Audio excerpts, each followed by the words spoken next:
नमस्कार दोस्तों। आज सुबह काम पर निकल रहा था, तभी घर में कुछ हलचल सी लगी, जैसे कोई अप्रत्याशित कोई अनहोनी घटना हो गई हो।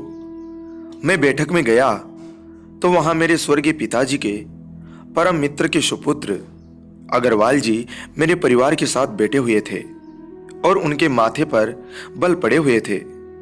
विगत 80 वर्षों से हमारे और अग्रवाल जी के पारिवारिक मित्रता के संबंध रहे हैं। इनके पास पीढ़ियों से बेहिसाब धन संपदा रही है। मूलतः इनका खानदानी व्यवसाय ब्याज पर धन देना था। इसके एवज में ये लोग मकान या दुकान या जेवर आदि गिरवी रखवा लिया करते थे। 20 सालों से ये सिविल कॉन्ट्रैक्टर थे हमारे शहर में। ये वो भैया थे जो करीब 8-10 साल से हमारे घर नहीं पधारे थे और इनके व्यवहार में घमंड की अति रहती थी सदा। तो मन में और भी अधिक उत्सुकता जागी। इन जैसे व्यक्ति की अस्त व्यस्त दशा देखकर मुझसे रहा नहीं गया और वे जैसे ही घर से गए, मैं माँ से पूछ बैठा, माँ सब कुशल मंगल ना? यह भैया आज अपने यहाँ इतनी सुबह किस लिए आए, जो कभी सीधे मुंह बात तक नहीं करते थे? उस पर उन्होंने जो बताया वो मेरे लिए घोर आश्चर्य था। अग्रवाल जी पिछले 5 सालों में शेयर बाजार में बुरी तरह बर्बाद हुए और करीब 20 करोड़ रुपए स्वाहा हो गए।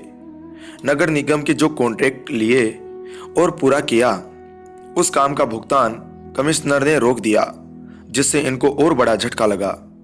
कामों को पूरा करने के लिए इतने बड़े सेठ को बाजार से सूदखोरों से 40 लाख रुपए लेने पड़े और अब वो 40 लाख रुपए ब्याज बढ़ते बढ़ते 70 लाख हो गए हैं। इनके पास खाने के पैसे भी नहीं बचे हैं और इसलिए ये अपना आलीशान बंगला, जो इंदौर की सबसे धनाढ़ी बस्ती में है, बेच रहे हैं। मुझे एक झटका सा लगा, लेकिन माँ ने जो आगे बताया वो बहुत बड़ा झटका था।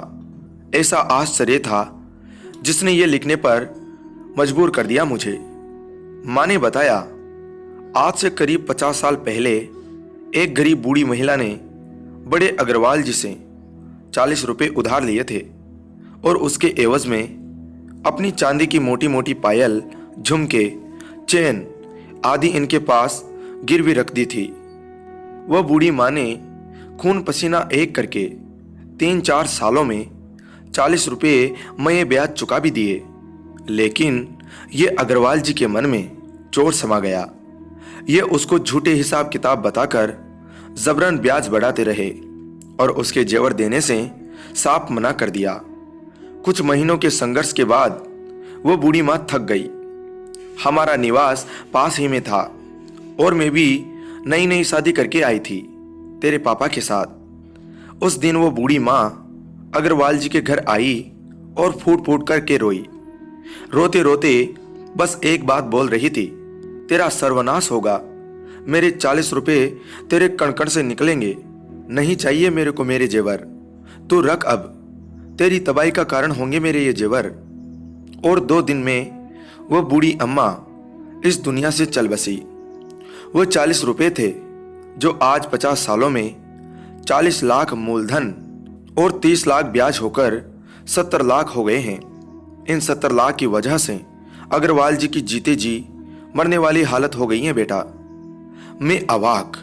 सुना था आज तक कि ऊपर वाले की लाठी में आवाज नहीं होती, मगर आज प्रत्यक्ष था मेरे सामने सब कुछ। दोस्तों, इस कहानी की यही सीख है कि जब कोई गरीब आदमी को सताता है, उसका दिल दुखाता है, तो भगवान न्याय जरूर करते हैं, उस गरीब आदमी का साथ जरूर देते हैं। सच में न्याय है ऊपर वाले की अदालत में। कहानी को अंत तक सुनने के लिए धन्यवाद दोस्तों।